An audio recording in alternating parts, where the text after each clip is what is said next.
नमस्कार। इस वीडियो में बात करेंगे निफ्टी 50 स्टॉक लिस्ट के बारे में। तो 2022 में कौन सी ऐसी कंपनीज है जिसको निफ्टी 50 में शामिल किया गया है। इससे पहले हम लोग ये देख लेते हैं कि सेक्टर रिप्रेजेंटेशन किसका कितना है।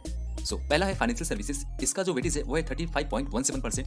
नेक्स्ट है इंफॉर्मेशन टेक्नोलॉजी, इसका वेटेज है 18.17%। इसके बाद है oil gas and consumable fuels, इसका वेटेज है 13.62%। इसके बाद है एफएमसीजी यानी कि फास्ट मूविंग कंज्यूमर गुड्स, इसका वेटेज है 7.18%।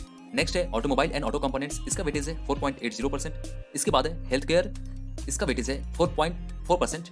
नेक्स्ट है मेटल्स एंड माइनिंग, इसका वेटेज है 3.39%। इसके बाद है कंज्यूमेबल ड्यूरेबल्स, इसका वेटेज है 3.20%। इसके बाद है कंस्ट्रक्शन, इसका वेटेज है 2.79%। नेक्स्ट है टेलीकम्युनिकेशन, इसका वेटेज है 2.33%। इसके बाद है कंस्ट्रक्शन मटेरियल्स, इसका वेटेज है 2.23%। इसके बाद है पावर सेक्टर, इसका वेटेज है 1.81%। नेक्स्ट है सर्विसेज सेक्टर, इसका वेटेज है 0.73%। और लास्ट जो हमारे पास सेक्टर है वह है केमिकल सेक्टर, इसका वेटेज है 0.55%। अब देख लेते हैं कौन सी ऐसी कंपनीज है जो निफ्टी 50 में टॉप 10 कंपनीज है वेटेज के हिसाब से। यहाँ पर जो भी आपको डाटा बताया जा रहा है ये फ्री फ्लॉट के अकॉर्डिंग है। शेयर मार्केट में जो भी कंपनीज होती है उसमें स्टेक होल्डर्स होते हैं, शेयर होल्डर्स होते हैं। तो जो वेटेज प्रमोटर के अलावा जो आपके पास मार्केट में स्टॉक्स होते हैं उसको हम लोग फ्री फ्लॉट कहते हैं। कहने का मतलब ये है ऐसे स्टॉक जिसको हम लोग एक इंडिविजुअल इन्वेस्टर भी ट्रेड कर सकते हैं मार्केट में, इसको हम लोग फ्री फ्लॉट सेल करते हैं और इसके अलग अलग पैरामीटर्स दिखाए जा सकते हैं। पहली कंपनी है जो सबसे ज्यादा वेटेज रखती है मार्केट में वो है रिलायंस इंडस्ट्रीज लिमिटेड, इसका जो वेटेज है वो है 11.89%। नेक्स्ट है इन्फोसिस लिमिटेड, इसका वेटेज है 9.13%। एचडीएफसी बैंक लिमिटेड, इसका वेटेज है 8.43%। इसके बाद है आईसीआईसीआई बैंक लिमिटेड, इसका वेटेज है 6.64%। नेक्स्ट है एचडीएफसी यानी कि housing development finance limited, housing development finance corporation, इसका वेटेज है 5.66%। नेक्स्ट है टीसीएस यानी कि टाटा कंसल्टेंसी सर्विसेज लिमिटेड, इसका वेटेज है 5.07%। नेक्स्ट है कोटक महिंद्रा बैंक लिमिटेड, इसका वेटेज है 3.37%। इसके बाद है आईटीसी लिमिटेड, इसका वेटेज है 2.87%। नेक्स्ट है लार्सन एंड टोब्रो लिमिटेड, इसका वेटेज है 2.79%। और लास्ट है एक्सिस बैंक लिमिटेड 2.60%। लास्ट करने का मतलब है टॉप 10 में लास्ट नंबर पर। इसमें अगर देखेंगे टॉप 10 जो कंपनीज है मार्केट से जो वेटेज के हिसाब से, उसमें आपका एचडीएफसी बैंक हो गया, आईसीआईसीआई बैंक हो गया, कोटक महिंद्रा बैंक है, एक्सिस बैंक है, यानी कि सबसे ज्यादा जो है ये बैंकिंग सेक्टर ही निफ्टी के टॉप 10 में जगह बनाए हुए हैं।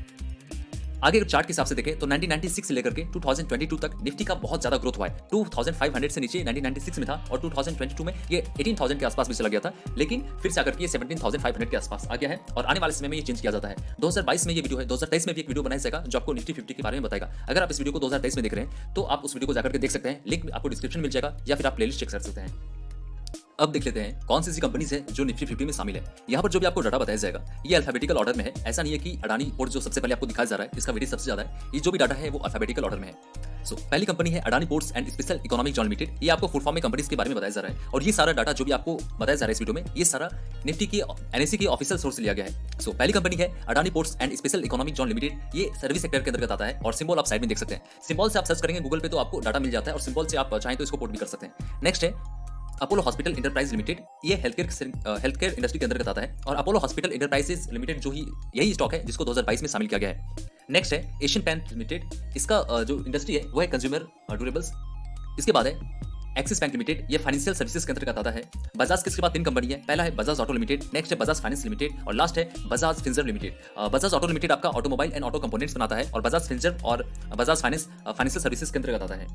इसके बाद है बीपीसीएल, बीपीसीएल का फुल फॉर्म है भारत पेट्रोलियम कॉर्पोरेशन लिमिटेड, ये गवर्नमेंट कंपनी है, ये oil gas and consumable fuels के अंतर्गत आता है और इसका सिंबल है बीपीसीएल।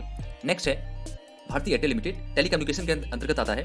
हालांकि बात करें तो भारतीय एयरटेल लिमिटेड और रिलायंस यही तो ऐसी कंपनीज है जो कि निफ्टी 50 में शामिल है, लेकिन रिलायंस सिर्फ एक इंडिविजुअल कंपनी नहीं है जो कि टेलीकम्युनिकेशन के ऊपर फोकस करती है, इसके अलावा भी बहुत सारे का काम है। जियो के अलग से अभी आईपीओ नहीं आया है और भारतीय एयरटेल है जो कि सिर्फ और सिर्फ टेलीकम्युनिकेशन में काम करती है। नेक्स्ट है ब्रिटानिया इंडस्ट्रीज लिमिटेड, ये एफएमसीजी के अंतर्गत आता है, फास्ट मूविंग कंज्यूमर गुड्स और इसका सिंबल ब्रिटानिया ही है, BRITANNIA।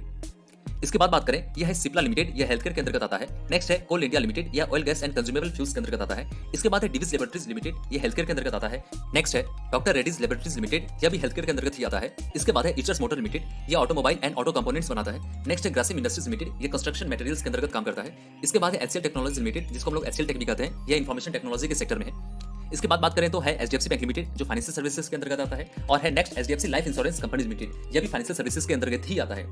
इसके बाद बात करें तो वह है हीरो मोटोकॉर्प लिमिटेड, यह ऑटोमोबाइल एंड ऑटो कंपोनेंट्स के अंतर्गत आता है। इसके बाद की कंपनी है हिंडाल्को इंडस्ट्रीज लिमिटेड, यह मेटल्स एंड माइनिंग के सेक्टर में है। इसके बाद है हिंदुस्तान यूनिलीवर लिमिटेड, यह एफएमसीजी के अंतर्गत आता है, जिसके बारे में हमने फुल फॉर्म बात किया, फास्ट मूविंग कंज्यूमर गुड्स और इसका सिंबल है HINDUNILVR। इसको हम लोग यूनिलीवर के नाम से भी जानते हैं, ज्यादातर आप सर्च करेंगे तो ये टर्म यूनिलीवर यूज किया जाता है। इसके बाद की कंपनी है housing development finance corporation limited. यह फाइनेंशियल सर्विसेज के अंतर्गत ही आता है और इसको हम लोग एचडीएफसी कहते हैं। एचडीएफसी का मतलब ये नहीं है कि एचडीएफसी बैंक ही सिर्फ है, एचडीएफसी के अलावा भी इनका काम है, जैसे एचडीएफसी लाइफ इंश्योरेंस हो गया या फिर एचडीएफसी हो गया जो कि ये है। इसके बाद है आपका एचडीएफसी बैंक। नेक्स्ट है आईसीआईसीआई बैंक लिमिटेड, यह भी फाइनेंशियल सर्विसेज के अंतर्गत आता है। इसके बाद है आईटीसी लिमिटेड, यह भी एफएमसीजी के अंतर्गत ही आता है और इसका शॉर्ट फॉर्म है आईटीसी। ये सबसे पॉपुलर स्टॉक है इंडियन स्टॉक मार्केट पे। नेक्स्ट है इंडसइंड बैंक लिमिटेड, यह फाइनेंशियल सर्विसेज के अंतर्गत ही आता है। इसके बाद है इन्फोसिस लिमिटेड, यह आईटी सेक्टर के अंतर्गत आता है जिसको बोलते हैं इन्फॉर्मेशन टेक्नोलॉजी।